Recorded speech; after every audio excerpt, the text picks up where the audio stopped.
शिव जी के जो 63 63 शंकर भगवान के उपासक हुए हैं, भक्त हुए हैं, उसमें से एक है अपूदी अड़ीगल। ये भगवान शंकर का ऐसा भक्त है, शिव जी का ऐसा उपासक है कि ये केवल शिव भक्तों की सेवा में ही लगा है। इसके पास कोई दूसरा काम नहीं, केवल शिव जी की सेवा, केवल भगवान शंकर की सेवा। मेरी जीजियों, मेरे जीजाओं, मेरी बेटियों, मेरे बेटाओं, मेरे बुजुर्ग माँ बाप, ध्यान देना। यदि आप किसी शंकर के भक्त को मुख झूठा करा रहे हो, पानी पिला रहे हो, भोजन करा रहे हो, किसी शिव भक्त की सेवा कर रहे हो, तो उसका फल आज नहीं तो कल मिलेगा जरूर, और उसका फल आपकी जिंदगी को सार्थक जरूर करेगा।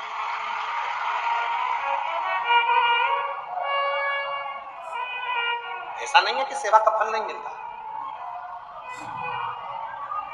जिस समय पर दक्ष प्रजापति ने भगवान शंकर को श्राप दे दिया था कि मैं तुझे श्राप देता हूं और तू शमशान में निवास करेगा, ये मेरा श्राप है तुझको, हे शिव, तुम शमशान में निवास करोगे, तुम शमशान में रहोगे। शंकर भगवान उस श्राप को स्वीकार कर लेते, शिव जी उस श्राप को स्वीकार कर लेते, पर शिव जी कुछ बोलते नहीं, भगवान शंकर कुछ बोले, स्वीकार कर। और शंकर भगवान इसलिए स्वीकार करते हैं कि दुनिया में जो भी कुछ होता है सब अच्छे के लिए ही, उसमें कुछ गलत नहीं। और कितने खुश थे भगवान शंकर, जैसे ही उनको उनके ससुर ने श्राप दिया कि तुम शमशान में निवास करोगे, शंकर भगवान इतने खुश हुए कि मेरा ससुर जैसा दुनिया में कोई नहीं हो सकता जो कम से कम मेरे लिए अच्छा सोचे। ऐसी जगह पर मुझे बिठा दिया जिस जगह पर कोई कब्जा नहीं करेगा, कोई आकर नहीं बैठेगा, और जो भी आएगा उसकी शान सम होगी, उसी का नाम शमशान, उसी का नाम शमशान। समभाव, समता के भाव, समभाव लेकर जाओ।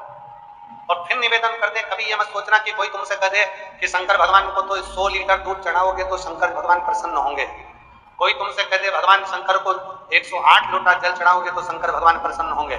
कोई तुमसे कह दे कि शिव जी को 1.25 लाख बेलपत्र चढ़ाओगे तो शंकर भगवान प्रसन्न होंगे। शिव महापुराण की कथा यहां तक कहती है 1.25 लाख बेलपत्र चढ़ाने का वही हकदार होता है जिसने अपनी जिंदगी में 1.25 लाख पेड़ लगाए हों, वृक्ष का रोपण किया। अब वृक्ष लगाए नहीं, पेड़ लगाए नहीं, और 1.25 लाख बेलपत्री तोड़वा के मंगवा दी और शंकर भगवान को चढ़ा दी, शिव जी उससे प्रसन्न नहीं। वृक्ष लगाओ, वृक्ष लगाना जरूरी है। और हम आप लोगों से एक निवेदन करें, दिल्ली वालों से, संपूर्ण दिल्ली वालों से निवेदन, आप भी प्रयास करो, एक पेड़, एक वृक्ष शंकर जी के नाम से अवश्य लगाओ, जिससे अपनी दिल्ली हरी भरी हो, प्रदूषण मुक्त हो, पर्यावरण शुद्ध हो, और हमारी दिल्ली जो दुनिया के दिल में बसती है, ऐसी दिल्ली हरी भरी हो, प्रदूषण से मुक्त हो, पर्यावरण शुद्ध हो। उस भाव से एक वृक्ष जरूर लगाना चाहिए, लगाओ, और उस वृक्ष की परवरिश भी, देख रेख भी, शिव कथा करे। कोई तुमसे कह दे कि 100 लोटा दूध शिव जी को चढ़ाना है, मना कर देना। मेरे शंकर भगवान, अगर एक चावल का दाना भी शंकर जी को समर्पित करोगे तो शिव उसको स्वीकार करेंगे। यहां तक शिव पुराण कहती है महाराज, बहुत ध्यान देना, बहुत ध्यान देना महाराज। मान लो आप लोगों के पास में कोई पुष्प नहीं है, कोई पुष्प, मंदिर में गए हो, चढ़ाने के लिए कोई पुष्प नहीं, यदि आप अपने हस्त कमल को बस केवल इस हाथ को देखिए, अगर आप फूल भी नहीं है ना, तो अगर आप अपने हस्त कमल को केवल ऐसा हाथ को इस तरह से अगर फैलाकर श्री शिवाय नमस्तुभ्यम कहकर यदि वही शिव जी को इसे समर्पित कर देते हो तो शंकर भगवान पुष्प के रूप में उसको स्वीकार। शिव इतने सरल,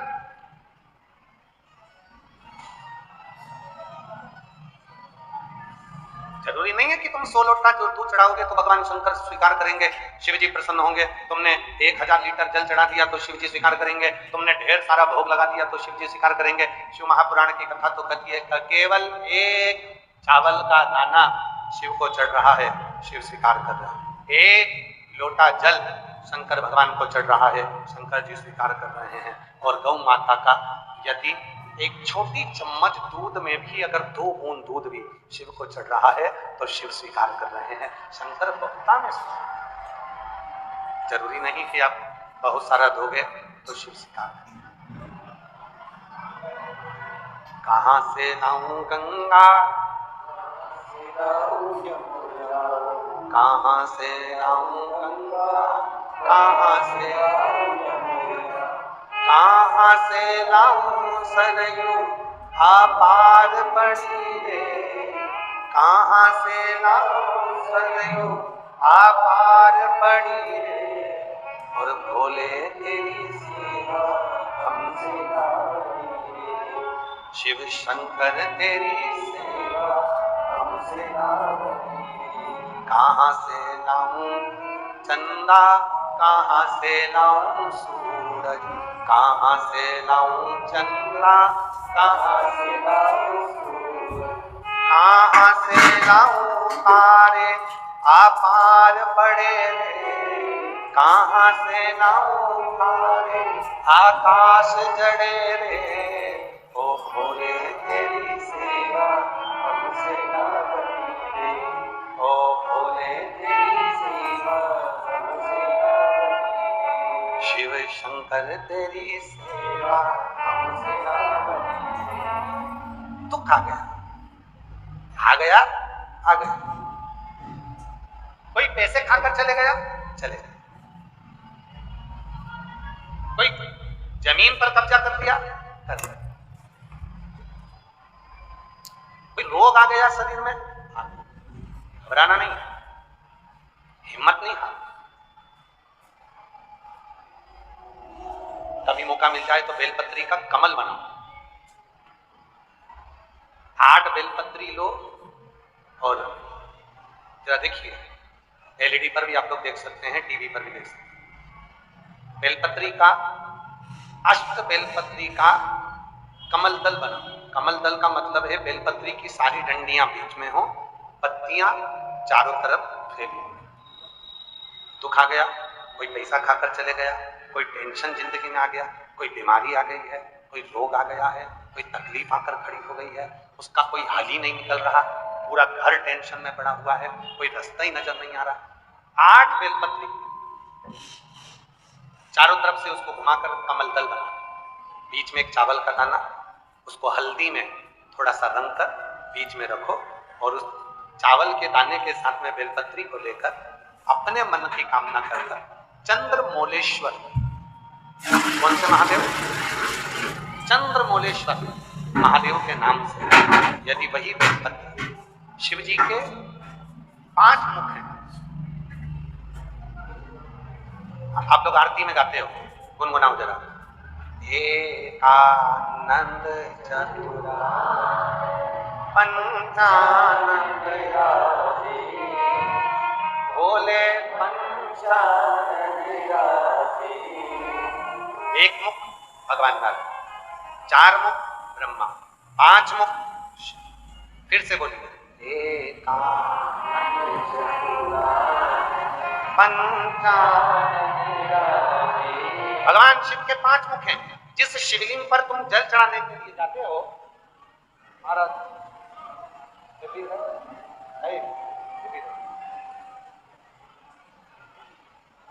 जिन शिव जी को तुम जल चढ़ाने के लिए जाते हो, शंकर जी को जल चढ़ाने के लिए जाते हो, तो तुम दर्शन करते हो। ध्यान देना, जैसे ये शिवलिंग है, ये जलाधारी है।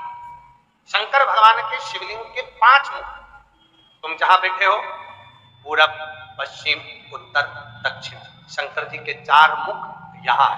और शंकर जी का 5वां मुख जो शिवलिंग का सबसे ऊपर का भाग होता है, जहां तुम जल चढ़ाते हो, शंकर जी का 5वां मुख आकाश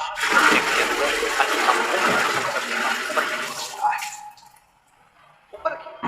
अब कई लोग कहते हैं गुरु जी शिव जी को जल कहाँ बैठ कर चढ़ाएं? तो शिव पुराण कहती है तुम्हारी मर्जी पड़े वहां बैठ कर चढ़ाओ, बस जहां से जल बहता है उधर से छोड़ दो। बाकी के शंकर जी का जल तुम जहां चढ़ाओगे, अगर यहाँ बैठकर चढ़ाए तो भी स्वीकार किया, यहाँ बैठकर चढ़ाए तो भी स्वीकार किया, यहाँ बैठकर चढ़ाए तो भी स्वीकार किया। खड़े होकर शंकर जी को जल चढ़ाया, आकाश की ओर मुख था शंकर जी का, उसने भी स्वीकार किया। पंचानन भोले और हंसासन सन गरुड़ासन वृषवाहन ओम हर हर हर। 5 मुख है शिव जी की। जब आप बहुत तकलीफ, बहुत कष्ट है, 8 बेलपत्री लो, बेलपत्री का अष्ट बेलपत्री का कमल दल बना, अष्ट बेलपत्री। जब कमल दल बन जाएगा, हल्दी का चावल का दाना लो और एक दाना हल्दी के चावल का बीच में रखकर चंद्रमौलेश्वर महादेव का नाम का स्मरण। चंद्रमौलेश्वर किसी भी शिवरात्रि पर, हर महीने शिवरात्रि आती है, प्रत्येक महीने में शिवरात्रि आती है, किसी भी शिवरात्रि पर जब तुम चंद्रमौलेश्वर महादेव का नाम लेकर बेलपत्री को शंकर जी का जो 5वां मुख है आकाश की ओर, उसके ऊपर अर्थात शिवलिंग के ऊपर उस कमल दल को पीले चावल के साथ जब समर्पित करते हो और अपनी हथेली का भाग उस पर रखकर चंद्रमौलेश्वर महादेव का नाम लेकर अपने दिल की कामना करते हो, वो दुख 15 दिन के अंदर समाप्त होना प्रारंभ हो जाता है, उसकी तकलीफ मिटना। चंद्रमौलेश्वर शिव जी का एक नाम ऐसा है, और केवल चंद्रमौलेश्वर केवल तुम्हारे लिए ही नहीं। भागवत कथा किस किसने सुनी है? हाथ उठाओ जल्दी से। जिन्होंने भागवत जी सुनी है, सबने सुनी है, रख लो, प्रणाम आपको। एक लीला भगवान शंकर, भगवान कृष्ण ने करी। एक बार भगवान कृष्ण बाल्यावस्था में, छोटी सी अवस्था है, भगवान कृष्ण को मालूम था गर्गाचार्य बाबा ने यशोदा जी की गोद में जो बालक थे उनका नाम 2.5 अक्षर का भगवान कृष्ण रख दिया, नाम रख दिया कृष्ण। और 2.5 अक्षर की महिमा प्यारी, महिमा अपरंपार है, जो लेगा कृष्ण नाम वो भव सागर से। गर्गाचार्य बाबा जी ने यशोदा जी की गोद में जो बालक था उसका नाम भगवान श्री कृष्ण। अब यशोदा मैया ने कहा कि बाबा मेरे बेटे के लिए कुछ बोलोगे नहीं? इसका भाग्य का कहता, इसका भविष्य का कहता। गर्गाचार्य जी बड़े मुस्कुराने लगे, उनके चेहरे पर हंसी आई, बड़ी खुशी हुई गर्गाचार्य बाबा। और गर्गाचार्य जी ने कहा इनका भाग्य क्या कहता है, इनका भविष्य क्या कहता है, मैं तुमको क्यों बताऊं? गर्गाचार्य जी ने बालक को गोदी में लिया और भगवान कृष्ण के कानों में कहा, बाबा मेरे ठाकुर, आप पृथ्वी पर तो आ गए हो, परंतु दुख ही दुख चारों तरफ से तुमको घेर कर रखेगा। उस दुख का निवारण तुमको खुद करना स्वयं। तब भगवान कृष्ण मुस्कुराने लगे। छोटी सी अवस्था थी भगवान कृष्ण की, असुर आना प्रारंभ होंगे। यशोदा जी ने लाला को पलने में सुला दिया। अब देखो चंद्रमौलेश्वर महादेव की लीला देखी। यशोदा जी ने लाला को पलने में सुला दिया और पलने में सुलाया यशोदा जी ने, और भगवान कृष्ण ऊपर देखकर आकाश में चंद्रमा को देखकर रोने लगे। यशोदा जी दौड़कर आई, मेरे लाला क्यों रो रहे हो? कन्हैया ने फिर हाथ का इशारा करा तो यशोदा जी को लगा ना जाने क्या देखकर रो रहा है। यशोदा जी ने गोदी में लिया, फिर भी लाला चुप नहीं होता। थोड़ी देर बाद नंद बाबा आ गए। नंद बाबा ने भगवान कृष्ण को गोदी में लिया और भगवान कृष्ण ऊपर इशारा कर कर कर रो रहे थे। नंद बाबा जी ने पूछा तुम्हें क्या चाहिए? तब यशोदा जी की गोद में कन्हैया थे और यशोदा जी ने कहा चांद चाहिए। तब भगवान कृष्ण को याद आया, गर्गाचार्य बाबा ने कहा था बहुत सारा दुख, बहुत सारी तकलीफें तुम्हारे सामने आने वाली है, तब तुम उसकी व्यवस्था खुद करो। तो शिव जी को याद करा भगवान कृष्ण ने चंद्रमा के रूप में, चंद्रमौलेश्वर के रूप में उस चंद्रमा का स्मरण, चंद्रमौलेश्वर। और यशोदा जी ने तुरंत नंद बाबा से कहा जाओ एक थाली लेकर आओ, थाली को आंगन में रखो, उसमें पानी डालो और एक लाइन बहुत अच्छे से श्रीमद् भागवत के जो वक्ता हैं बहुत प्रेम से गुनगुनाते हैं मानो, अपने लाला को चंदा दिखाए रही माँ, नहीं माने कन्हैया मनाए रही माँ। अपने लाला को चंदा दिखाए रही माँ, हाँ दिखाए रही माँ, नहीं माने कन्हैया मनाए। चंद्रमा को थाली में देखते हैं और चंद्रमा को भगवान कृष्ण हाथ का स्पर्श करते हैं और स्पर्श कर कर भगवान कृष्ण चंद्रमौलेश्वर को याद करते। चंद्र दुख आया है, तकलीफ आई है, कष्ट आया है, बहुत ज्यादा बीमारी आई है, बहुत रोग ने घेर लिया है, अब उस चंद्रमौलेश्वर का स्मरण, चंद्रमौलेश्वर। कितनी बेलपत्र लेना है? जम के बोलो जरा। चावल का क्या लगाकर?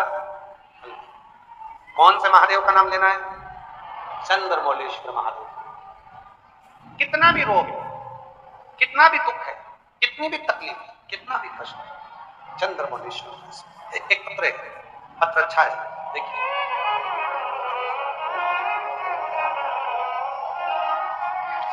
अच्छा पत्र